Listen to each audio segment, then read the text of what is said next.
In our last budget video, Tiffany had to carry the load all by herself. So I am back for Porto.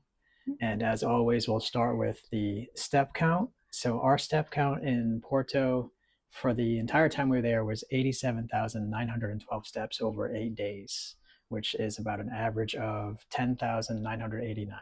Our total miles was 40.25 miles, and our total miles per day was.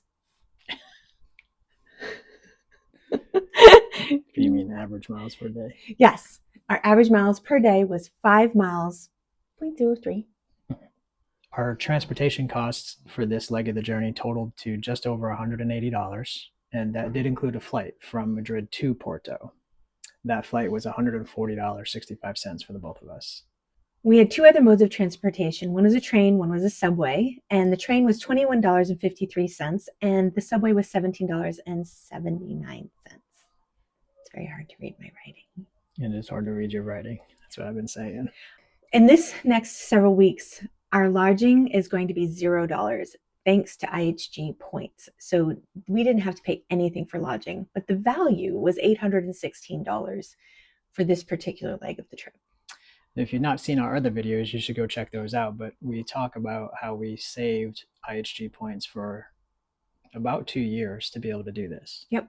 We also saved Hyatt points, but those haven't come in handy yet. I think they might when we go to Southeast Asia, but the value in Europe really is heavily weighted toward IHG and our Marriott status. Another big category, as always, is food. In this portion of our trip in Porto, we spent $451 and some change on food that is divided between restaurants and groceries. And we spent a lot in restaurants in this part of the trip. It was just over $411 on restaurants and about just shy of $40 on groceries. This was one of our last chances to go to Honest Greens. Although we do again in Lisbon because it's Spain and Portugal that has it. But I love that restaurant. I was getting tired of it. I could eat everything. Spain and Portugal tried to kill me.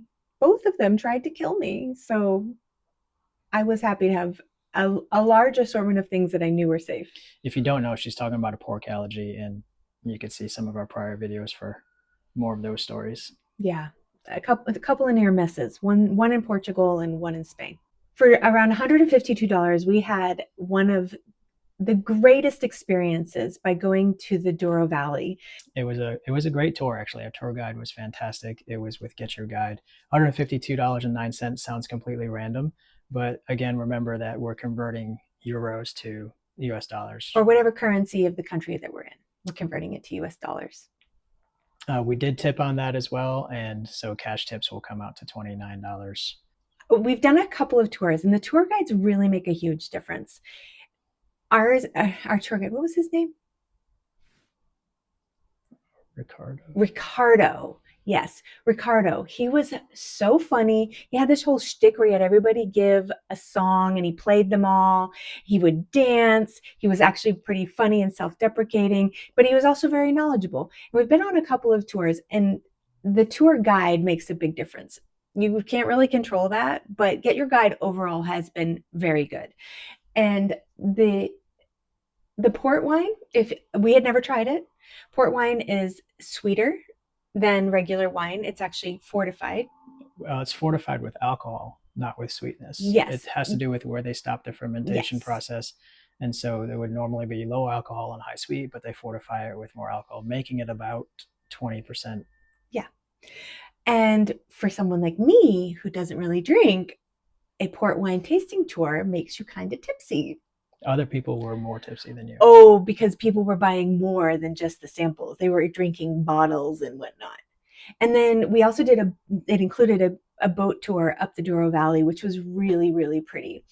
Sometimes the tours move a little fast and we might want to spend a little extra time than we have time for, but all in all, they're a great way to see a large area without having to do a lot of the logistics and planning yourself. Clothing was $56.29. This included a little pair of shoes for me, and this is to help me for the wedding that's coming up.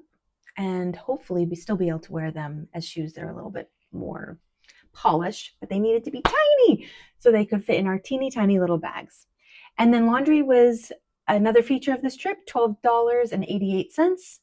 which was one of the least expensive laundry trips.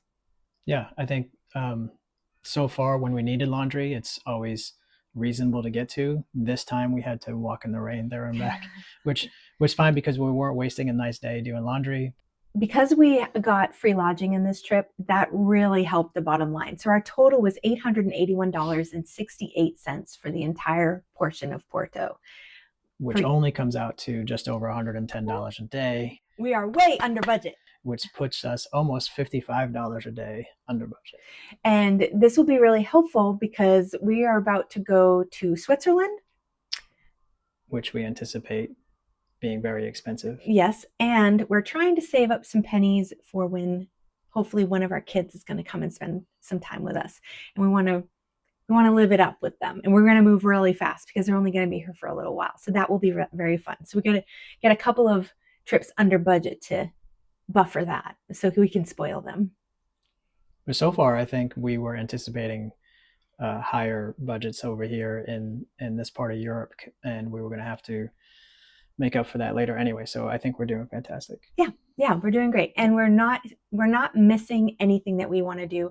We're experiencing all the food. We're experiencing all of the sights, and our shoes are getting an amazing workout. Yeah. All right. So that's it for our budget portion of Porto. Thanks for joining us. And as always, journey further, live lighter.